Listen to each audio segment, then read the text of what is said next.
Goudou, tarlouse, enculé, pédéraste, travelot, pédophile et d'autres sont autant d'insultes qui, pour certains, sont marrantes mais qui, pour nous, font mal.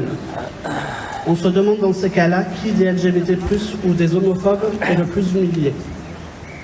Il n'est pas normal que dans un pays comme la France, en 2018, la première cause de suicide chez les jeunes soit liée à l'orientation sexuelle.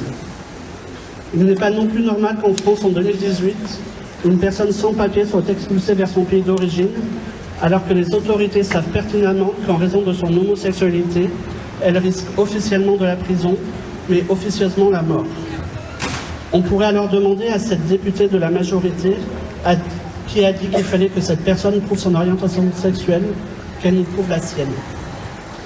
Un rappel, nous ne sommes pas dans un de ces pays où les homosexuels subissent de force des tests anaux pour prouver leur homosexualité et se voir ainsi condamnés à de la prison, à un lynchage public ou à la peine de mort. Car oui, dans le monde, officiellement, 74 pays criminalisent l'homosexualité, dont 13 qui appliquent la peine de mort.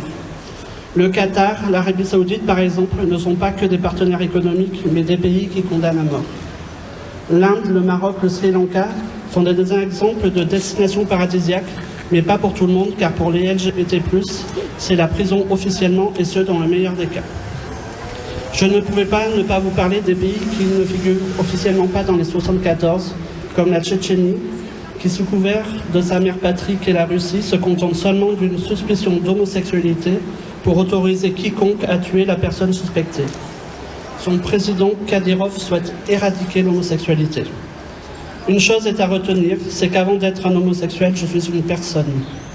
Enfin, il y a 55 ans, un homme commençait son discours par le célèbre « Je fais un rêve ».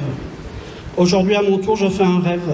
Je fais le rêve que ces deux symboles qui nous rassemblent aujourd'hui, l'arc-en-ciel et l'arbre de la liberté, ne fassent plus qu'un pour qu'un jour mon discours, le discours du collectif LGBT Dordogne, ne serve plus à rien et soit amené à ne plus exister.